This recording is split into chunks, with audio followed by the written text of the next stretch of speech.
Lino ly'ebbaati omwayise Jjinja eryakubye Sylvia Gwolenanyi mu mutwe abadde asoma ekibiina eky'omukaaga n'afiirawo. Ono yabadde wamu n'abayizi abalala nga basoma era abawulidde okubwatuka ku bbaati baagenze okwetegereza nga munnaabwe agudde wansi.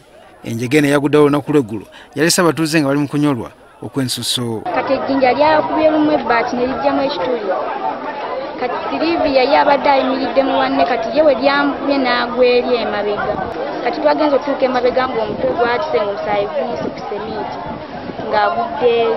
Abamu ku batuuze wabula banenyeza omukulu w'essomero nga kati yadduse dda nti kubanga waliwo okulabula okwakoleddwa kyokka n'agaana okutta abayizi okudda eka. Nze omu yasusa omugwa mu bulago ne bamuntaasa nga mulango kubanga alagadde abaana baffe. Twaza kuŋŋamba nti eno entuuka ebadde etuuse ey'omwana okufaako. Aksidenti ebawo tetugaana.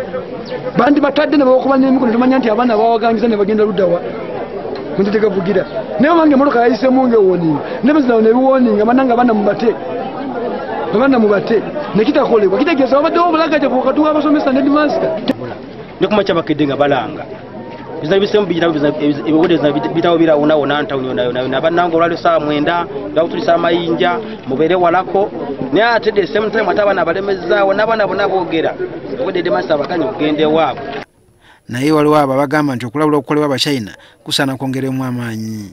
Kinandisabye abantu babalabule mu budde baleme okumala gakuba amayinja abantu bavwewo mu kitundu kyensaba. Kampuni bw'eba ekuba amayinja abantu basooke bavwemu bakole bulungi omulimu gwabwe okusinga okufiirwa obulamu bw'abantu. Humphrey Musinguzi ng'avunaanyizibwa ku by'okwerinda mu kampuni y'Abachina ekola oluguudo agamba nti ddala bakoze okulabula nga tebanaakwasa mayinja gano. Basuubiza okuyamba famire yakoseddwa mu kyekango kino. Make radio announcements 48 hours, that is 2 days before the blasting time. We also make paper notices where we put on all the community surrounding the area, like a kilometer or 2 kilometers apart, both in the vernacular, that's local language, and in English, informing the people about the... Naye abatuuze abamu mu kitundu bagamba nti basobola okutebuuke nga n'ennyumba zaabwe zinaatera okugwa olw'amayinja gano agaasibwa so nga bwe baali basasulwa ennyumba zaabwe tebaazibala nga kati baagala baliirirwe olw'ebintu byabwe byononeddwa. Tetukyalina mayumba. Oziraba zino z'ennyumba kati ze tusigazza. Tuyinawo kijangola amayinja bwe galimye munda monna. Buli tuliraanye Jjinja tebaatusasula. Batu emitwalo 5 ga kifungo. Kyokka enju zaabise enyanfu era tezikyalina bugumu. N'amayinja gennyini okutandikira mu musingi wansi. Zonna zikutuse ennyanfa, bulooka zivuddeyo, pini zonna zeesise.